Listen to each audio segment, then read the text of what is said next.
dando sequência ao nosso estudo de hoje, dia 2 de maio de 2022. Vamos para o segundo momento do nosso estudo.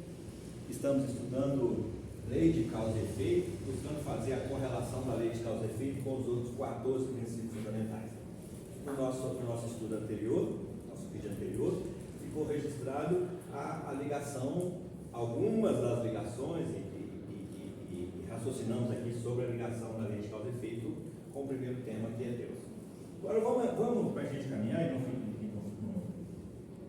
e não ficar preso só em um princípio fundamental. Vamos ver a ligação da lei de causa e efeito com Jesus.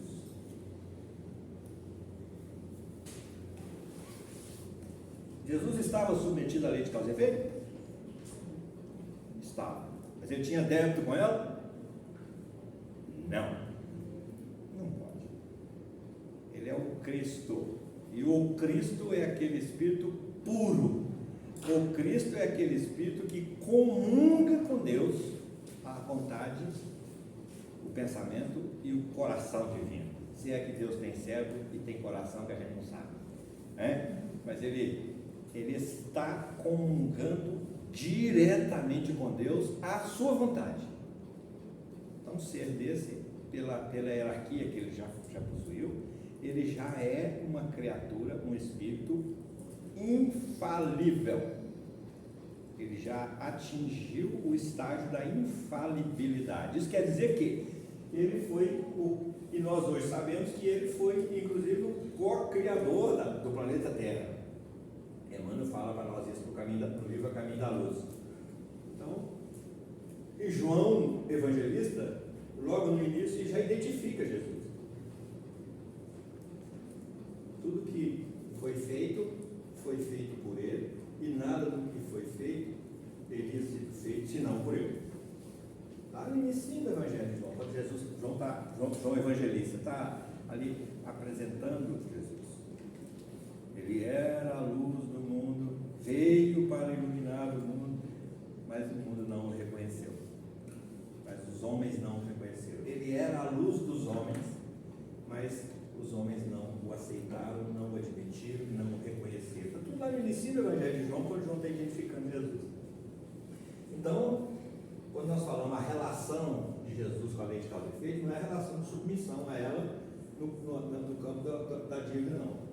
É sim no campo da consciência, porque a consciência dele já tinha assimilado a lei de causa e efeito e já comungava com Deus o seu entendimento.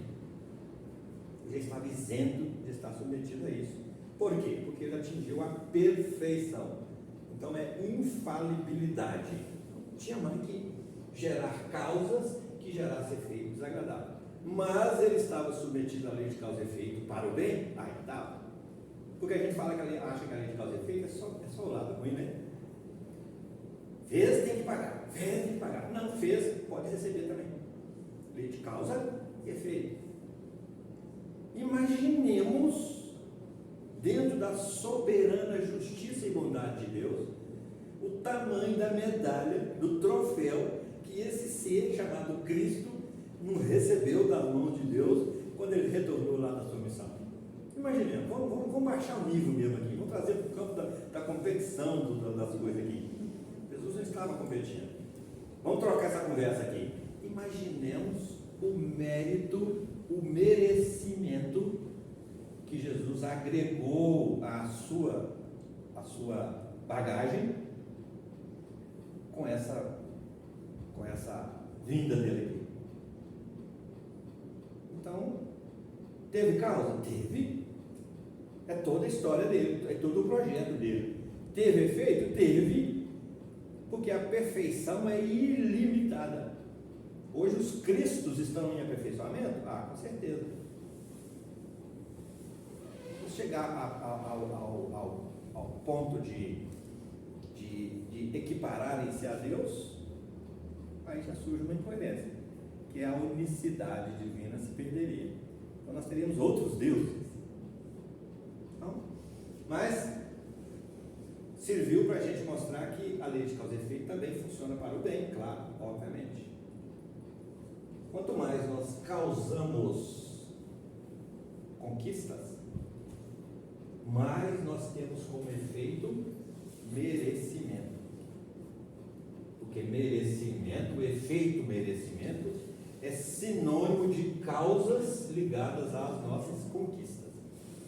Vicente, Oi. você falou antes do intervalinho, você falou para a gente correlacionar Sim. as passagens Sim. com a lei de causa e efeito. E aí eu fiquei aqui pensando, para sair fumaça. Porque parece ser que todos os ensinamentos, por exemplo, vou dar um exemplo, as parábolas, as bem-aventuranças, todas têm relação Com lei de causa e com efeito. lei de causa e efeito diretamente. O que ele falava e mostrava que ia acontecer. Sim. Estou certo? Sim, sim. Ele começa todas as parábolas, quase todas, aliás, Eu fiquei. com uma expressão: o reino dos céus é semelhante a. O que ele está falando? Reino dos céus, esse processo de construção do reino dos céus em nós é semelhante a. Ele está levando para uma prática de causa e efeito. Cada ato bom que você faz nesse processo, cada tijolo bom que você coloca nesse processo de construção, você vai ter um efeito em As bem-aventuranças diretamente. Você vai ter as bem-aventuranças diretamente. Bem-aventurados os pobres em espírito, porque deles é o reino dos céus. Ao lado bom da lei de causa Faça e efeito. isso que você ganha isso. Faça isso que você vira merecedor disso. Ou seja, conquiste o reino, o empobrecimento em espírito, ou seja, conquiste a humildade, conquiste o redimensionamento de si, segundo as leis divinas, que você vai receber o reino dos céus. O que é isso? Você vai ter uma qualidade de vida espiritual diferente a partir disso. Lei de causa e efeito. Segunda, bem-aventurados os aflitos, porque serão consolados. Os aflitos serão consolados? Serão. Serão consolados? Serão. Qual que é a condição? Que ele gere uma causa para que esse efeito aconteça. Qual que é essa causa? Que ele volte na primeira e dá um empobrecido em espírito, porque às vezes está tão orgulhoso que nem consolável ele está. Então, existe efeito e existe causa. Qual que é a causa? O que é preciso ele fazer? Voltar ali, se empobrecer em espírito, para ele ficar consolável. O que é se empobrecer em espírito e ficar consolável? Porque às vezes o orgulho é tão grande que a mão não é capaz de estender. Enquanto a mão não for capaz de estender, enquanto o nosso coração não estiver receptivo, nós somos respeitados no nível em que nós estamos. Na hora que nós ficamos receptivos, exerce a mão da gente, exerce o coração da gente, enche o entendimento da gente. Mas nós precisamos, isso é nós.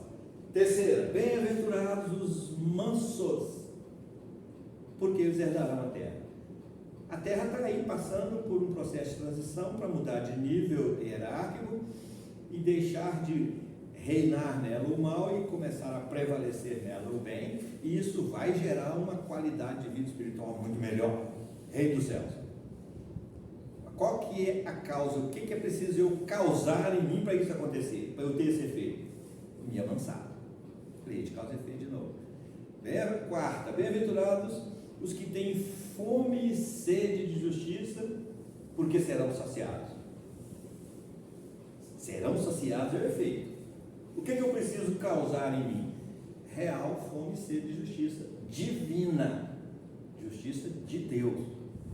Ou seja, equalizar-me com as leis divinas. Isso é ter fome e sede de justiça. A gente pega e interpreta isso como fome e sede de justiça dos homens e se arvora em ser reacionário, em ser, confundindo tudo e complicando mais a nossa vida ainda. Porque nessa complicação, nessa ignorância nessa rebeldia toda, nesse exercício de violência todo, nós acabamos gerando causas que não vão ter efeitos, que não vão ter que voltar para consertar. Porque violência atrai violência. E assim, cada uma das bem-aventuranças, muito bem lembrado, cada uma das bem-aventuranças vem trabalhando a lei de causa e efeito. Do lado bom, do lado positivo. Porque a gente às vezes vê a lei de causa e efeito só do lado do pagado, do resgatado, corrigir, etc. E assim nós vamos ver. E também do lado orientador. O que Jesus, quando quando cura alguém, o que ele recomenda? Não peques mais, para que não te aconteça uma coisa pior. Lembra dessas passagens? Em várias situações, Jesus traz para nós essa aplicação da lei de causa e efeito. Não peques mais, não cause mais isso, por não ter efeitos semelhantes, porque mesmo comportamento, mesmo resultado. É isso que ele está falando para nós nessa passagem. Quando Jesus está sendo preso, Pedro arranca da espada, sei lá se tinha espada, não sei onde que eles arrumaram essa espada para Pedro, pode ser até um canivete, né? Faquinha. Ele arrancou de um sabre lá, um trem lá, e vai lá e corta a orelha do moço lá, Malco, né? Corta a orelha do moço. O que Jesus falou para ele? Pedro, recolhe depressa essa espada, porque quem com a espada fere, com a espada será ferido. Ou seja, isso é ensinamento.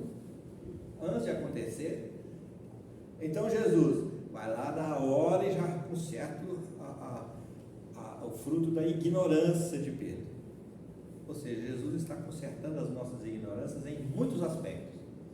É aí que nós vamos entender o que ele fala para nós. Todo pecado será perdoado, menos aquele cometido contra o Espírito Santo.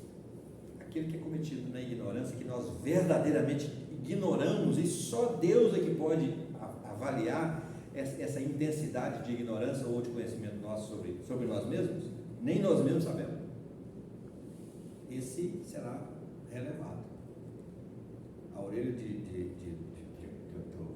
moço lá, acho que é Malco, a orelha dele, o conserto da orelha dele simboliza também esse trabalho do Cristo em ajustar os nossos defeitos consequentes da nossa ignorância. Porque naquela hora ele fez aquilo por pura ignorância. Tanto é que a partir daí que ele tomou consciência, ele não reagiu mais. Depois ele foi preso, foi crucificado de cabeça para baixo e aconteceu aquilo tudo com ele. Então, nos evangelhos, nos 4, nos Atos dos Apóstolos, é cheio de ensinamento do Cristo, ou repetição de ensinamento do Cristo nos Atos dos Apóstolos, trazendo para nós os efeitos dessa lei de causa e efeito.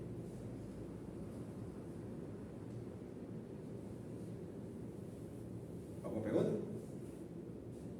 Alguém mais lembrou de alguma passagem do Evangelho que... Eu lembrei de outra. Sim. Que a gente já tem um aspecto diferente, né? Que foi, segundo ele, isso é a única vez que ele realmente ficou bravo, que é a hora que aí você falou aí do pecado, que a pessoa está consciente. Sim. É a hora que ele vai no templo e derruba tudo, porque eles estão fazendo do templo um lugar de comércio, de mercadoria. Então ele fala também, né, que aquilo ali vai trazer consequências. Sim. Embora que tudo seja figurado. Tudo seja aquilo. A gente tem que entender o outro lado. Eu estou pensando em entender o outro lado. Sim. Embora aquilo, porque é inadmissível que a gente atribua ao Cristo a ira que nós sentimos quando somos contrariados. Ou então ele seria incoerente com a hierarquia espiritual dele. Muitos descreveram as passagens e atribuíram muito da animalidade que traz em si, ou das massas, ou seja, do próprio caráter nas palavras, do jeito que foram traduzidas. Então daí é o que a gente não pode correr o risco de interpretar o pé da letra. Então ali também já tem um sentido figurado para a gente poder tirar. O que Jesus utilizou para poder fazer, para poder espantar os animais e aquele bicho lá? Ele usou eles chamam de azorrague, né? É azorrague isso mesmo? O que é isso? Um chicote. Um chicote. 1, 2, 3, 4, 5, 6, 7. Um azorrague de 7. Então esse 7 aqui já aparece de novo. Lavada, né? 7 lavada. 7 aqui já aparece de novo para a gente analisar a função desse chicote aqui, espantando os bichos, a lei de causa e efeito. Aqui, o que significa esse 7 aqui?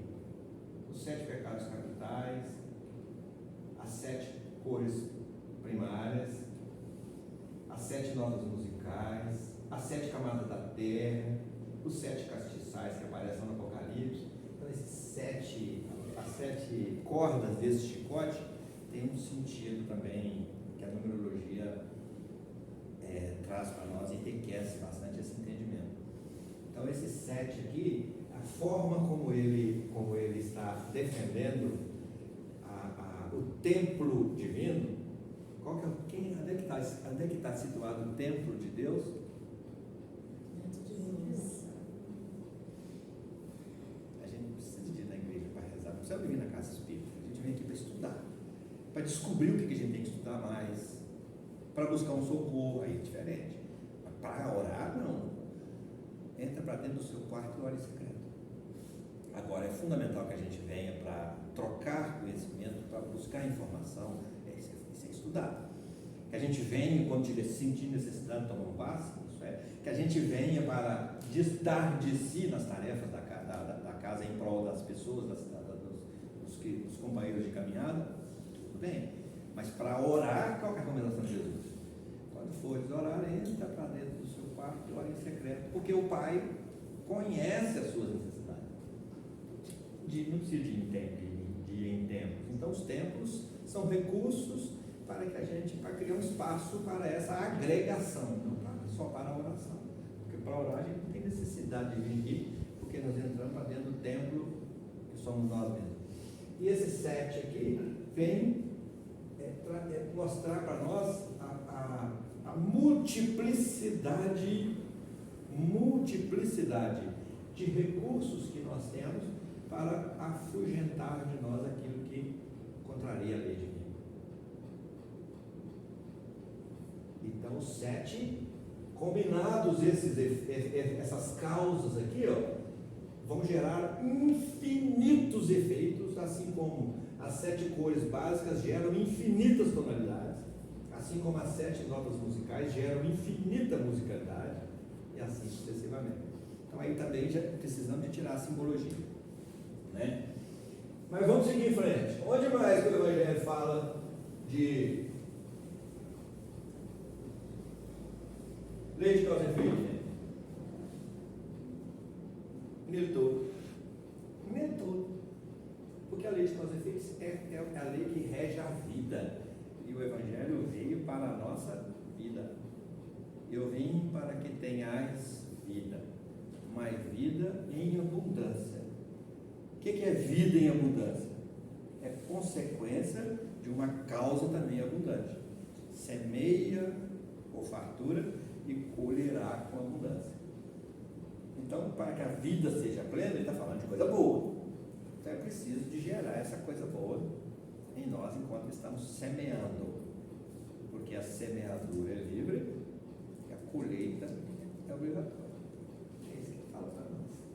E aí, nossa, tem tantas passagens no Evangelho todo explicitamente está falando de lei de causa e efeito para nós. E implicitamente, se a gente tiver olhos de ver, nós vamos enxergar a lei de causa e efeito lá também. Jesus está lá na casa de Marta, Maria e Lázaro, aquele que ele curou, que estava pseudo-morto. E Maria estava aos pés de Jesus. Jesus, quando ficava estressado, né? Aí ele largava onde ele estava e ia para Betânia, que era a casa deles, Lázaro, Marta e Maria. Toda vez o Evangelho fala mais de uma vez nessa visita dele. Então, quando ele queria um pouco de paz, ele parece que ele ia para lá. Mas ele chega lá e Marta está cuidando de um monte de coisas lá fora. Olha as panelas, olha os pratos, olha a comida, olha. E Maria está ao seu pé, ou seja, ao seu lado, escutando ele, observando ele, aprendendo com ele, mirando nele para tê-lo como modelo aqui. Aí o que ele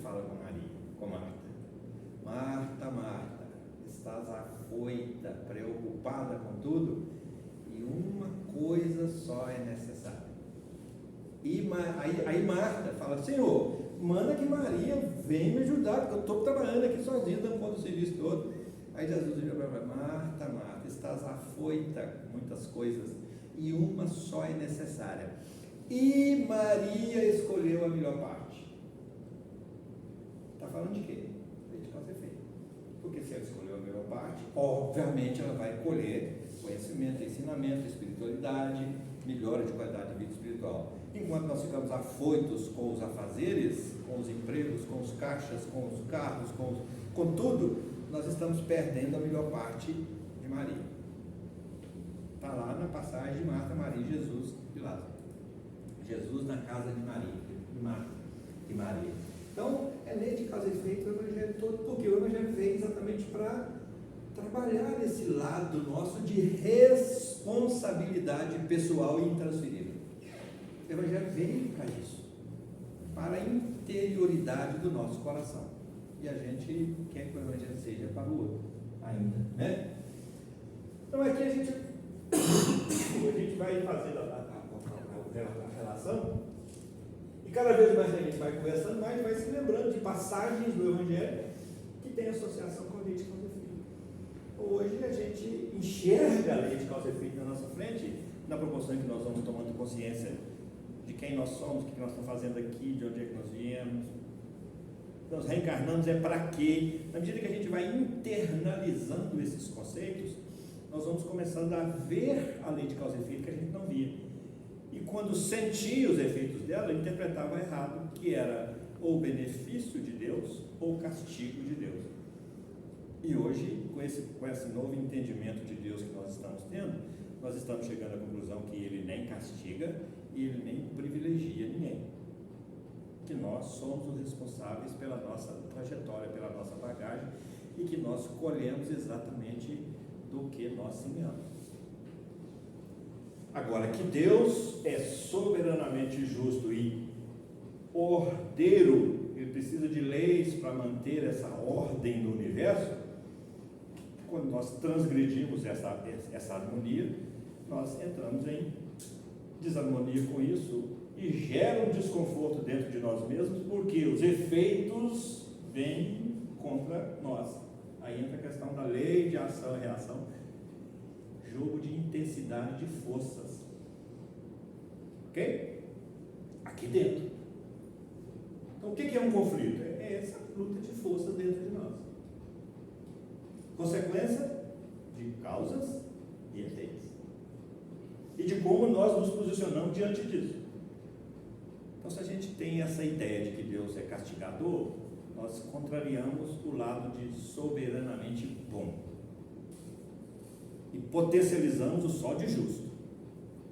E se nós achamos e entendemos que Deus privilegia alguém, vocês acreditam que alguém vem com mais sorte do que o outro? Uai, não somos todo mundo filho de Deus? Se sorte é um benefício divino para as criaturas, como nós atribuímos, uai, então Deus está... Tem alguns aí que Ele não está cooperando, não. E tem alguns que Ele está privilegiando. E tem alguns que Ele está castigando mesmo, porque, segundo o nosso entendimento, o que é isso, né? Porque tem gente que é muito sem sorte, né? Segundo o padrão aí, né? Gente, eu sou Deus zeloso que visito a iniquidade do pai no filho na terceira ou quarta geração. Lá na terceira ou quarta geração, como é que vai ser a qualidade de vida do filho? De acordo com o que ele semeou. Mas ele vai ser muito sem sorte. Ele semeou isso. Não, ele vai ser um cara sortudo. A gente às vezes costuma confundir sorte com mérito das pessoas, com merecimento das pessoas. E ignora, quando não lançamos um olhar de imortalidade sobre aquela criatura, nós ignoramos toda a luta pregressa dele. E achamos que Deus privilegiou. Assim a gente vai redimensionando essa forma da gente ver e da gente conceber Deus, da gente enxergar Deus, quando nós pegamos aquele parâmetro soberanamente justo e bom e vamos usando ele, comparando com os nossos raciocínios. Aí nós vamos vendo, estamos contrariando, não estamos, peraí. Deus é Deus, então ele é assim. Então quem está errado aqui sou eu, que não sou Deus. Mais ou menos nessa linha de entendimento. O próximo, quantos minutos nós temos aí? 10 minutos, dá para fazer mais um. Deus, Jesus, Espírito. Qual a relação de Espírito com lei de causa e efeito? Quem é o causador das causas? O Espírito. Então acabou, não tem nem que falar mais nada. O que Jesus falou? Falando, vigia, vigia, vigia. Ora sim, mas vigia, vigia, vigia. Porque você é o causador de tudo que acontece na sua vida.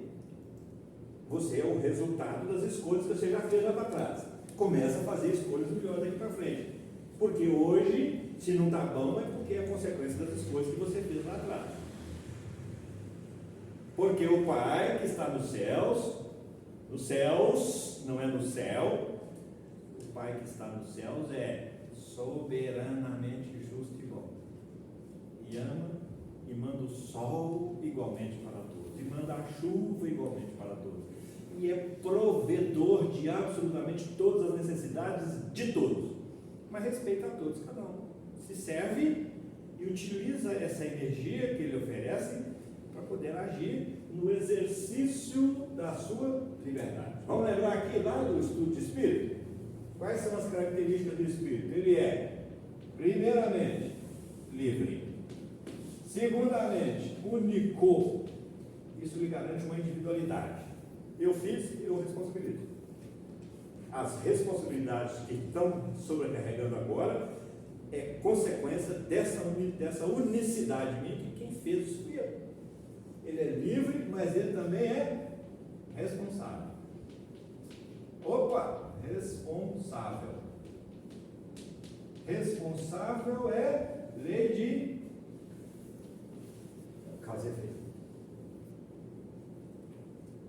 Cada vez mais estamos ficando responsáveis na proporção em que vamos tendo conhecimento, discernindo mais. Aí Jesus vem e fala para nós assim: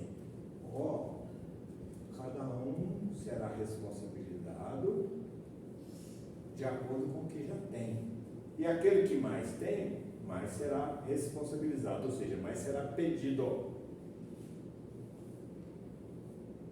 Lembra dessa passagem? Lei de causa e efeito. Justiça divina. Bondade divina. Gente, não vamos ficar com medo de nada. Deus não coloca sobre as nossas costas cargas que nós não podemos carregar. Por causa de quê? Ele é justo e bom. Deus não espera que nós façamos nada além do que nós damos conta. Sabe para quê? Porque Ele é justo e é bom. Ele não pede para nós o que nós não damos conta fazer ainda. Ele quer que nós façamos só o que nós damos conta. Mas nessa compreensão da lei de causa e efeito, se eu sei disso já, eu preciso fazer o que eu dou conta. Senão já gera efeitos esquisitos para mim. O bem que eu deixei de fazer começa a me preocupar. E o mal que eu deixei de impedir começa a me preocupar. Isso gera efeito tudo aqui dentro, gente. Deus não vos perdoará as ofensas cometidas contra Ele aqui dentro de nós, aqui dentro da gente. Então, o Espírito é livre, é único, é responsável, é perfectível. Perfectível. O que é isso? Todo o benefício que ele causar a si, no sentido de progresso, vai ter um efeito. Ele vai se melhorar, ele vai progredir. Tudo que ele pede e receberá. Procura e encontrará. Busque e achará. Bate e se abrirá. Essa perfeição, essa perfectibilidade aqui, ele está falando que essa perfectibilidade vai ser um efeito do meu processo de busca e de ação naquilo que eu estou encontrando, que eu estou recebendo. Como é que eu estou potencializando isso? Parábola dos talentos. Um recebeu recebeu 50, recebeu 100, não lembro mais, nem o número mais. Mas aquele que recebeu muito, trabalhou com ele. O que recebeu mais ou menos, trabalhou com ele. Mas o que recebeu pouco, pegou ele e enterrou. O que significa enterrar os talentos? Exatamente negar essa harmonia que existe no universo, regulamentada, regulada pela lei de progresso, e ignorar essa perfectibilidade que nós temos. A lei de causa e efeito está dentro disso aí também. Ou seja, a lei de causa e efeito está dentro da nossa vida. Porque nós somos imortais.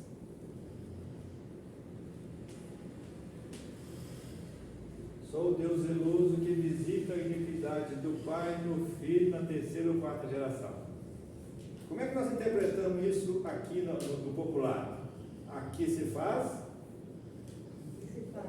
Que se faz. É bom falar isso. Cuidado, que se faz, Aí nós trouxemos uma coisa quase que folcloricamente, né? A lei de causa e efeito para a nossa vida. Aqui se faz, aqui se paga. Mas de uma forma muito implacável, atribuindo a Deus o castigo. Não é assim. É atribuindo ao Espírito a responsabilidade que lhe cabe de si. Aí a coisa fica impessoal. Essa impessoalidade da lei, ou essa eu não arrumei a palavra até agora. Essa neutralidade da lei divina, de Deus na aplicação dessa lei, ele se primeiro lançou a lei, agora a aplicação e a vivência dessa lei é conosco. E não é ninguém que devolve para nós o efeito, não. Ele é natural, ele é regido por outras leis, por lei de afinidade, por lei de sintonia, por lei de atuação. Ele é regido por outras leis. Então, acontece. São leis que regem o moral, a moral e a natureza. Você põe uma caneca d'água para ferver, a 100 graus ela entra em ebulição. E se você não interferir, daqui a pouco ela vai virar vapor. Obedecendo a leis. Da mesma forma que os efeitos vêm, o que será o vapor? O efeito natural, obedecendo a leis, que regem a natureza. Entrar em ebulição a 100 graus, efeito natural, obedecendo a leis estabelecidas para aquele elemento chamado H2O, que na hora que ele recebeu uma outra energia em forma de calor, na hora que chegar naquele limite, ela vai entrar em evolução e vai começar a mudar de estado. Leis que regem tudo. A gente começar a entender isso na natureza, a nossa convivência conosco mesmo, com o outro e com a natureza vai ser diferente. A gente vai chegar lá no 15º princípio fundamental, a ação dos espíritos da natureza, daqui a pouco. Nós estamos vendo os efeitos da ação dos espíritos da natureza. Os responsáveis e os irresponsáveis. Tanto espírito encarnado quanto espírito desencarnado. Porque quando fala ação dos espíritos da natureza, a gente acha que é só o plano espiritual. Ou eu não sou espírito, não? Também sou. Então eu tenho responsabilidade sobre isso.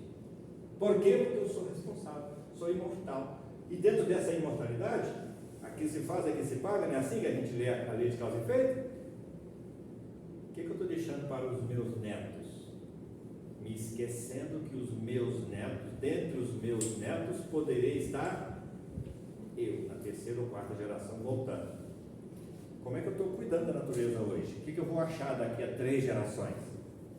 E voltando nesse assunto aí, a questão do tempo. Isso foi um aceno da espiritualidade para dar uma satisfação para essa nossa necessidade de tempo. Mas há casos em que o espírito, assim que desencarna, a espiritualidade imediatamente pega ele, bota no corpo de novo, porque se ficar solto, ele apronta demais. São as reencarnações compulsórias. Quem perguntou isso? As reencarnações compulsórias. Tem que esperar 3 gerações, não. Aí entra o bom senso, entra a sabedoria divina, a sabedoria dos encarregados disso, o comando divino, o conhecimento das leis divinas. Então nós temos espíritos que têm necessidade de vir mais rápido, vem mais rápido, é essa necessidade. Mas, via de regra, o que ela assinou para nós é o seguinte: você vai desencarnar numa situação normal, você vai precisar de um tempo para você se reconhecer no plano espiritual, para você tomar consciência de si, para você reprogramar uma nova encarnação, para você entrar na fila de reencarnação, porque não é só querer reencarnar, é preciso estar na hora propícia, para você se preparar. Você vai gastar um tempo aí. Quanto tempo é esse? 2, 3, 4 gerações. Mas esse espírito merecedor disso aí. Eles são os espíritos que merecem. São os espíritos que já estão dentro de um certo equilíbrio para poder fazer parte desse processo. Isso. Porque em alguns casos a espiritualidade precisa de. Já vem 6 meses, já vem que está chegando. São as chamadas reencarnações compulsórias que acontecem não só imediatamente após, mas já vimos isso aqui em vídeos passados. São situações que ocorrem no plano espiritual, que a gente chega lá e precisa de reencarnar, morrendo de medo, ou de preguiça, ou de qualquer dificuldade. A espiritualidade precisa de promover essa reencarnação. Ok? Para quê? De que nós temos medo? Lei de causa e efeito. Nós sabemos que nós vamos para lá e não queremos. Mas aí, quando há essa estagnação, que é comprometedora da evolução do espírito, a espiritualidade entra aí como uma força de convencimento na gente. Que vamos. Como é que vai ser isso? Nossa, multifacetária. É de acordo com a individualidade, com a necessidade de cada um, etc.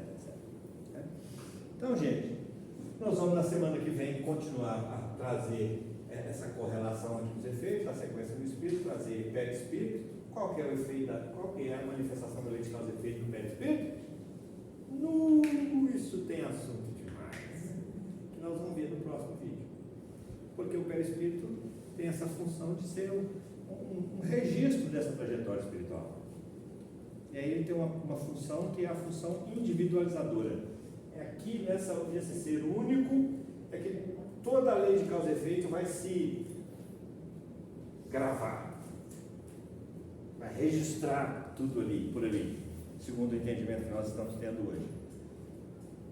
Então a gente vai encerrando por aqui hoje, mas semana que vem, dia 9 de maio, né? 9, hoje 2 e 7, 9. 9 de maio nós estaremos de volta, dando sequência a esse estudo. Tá? Muito obrigado a todos, muito boa noite, que Deus abençoe a todos.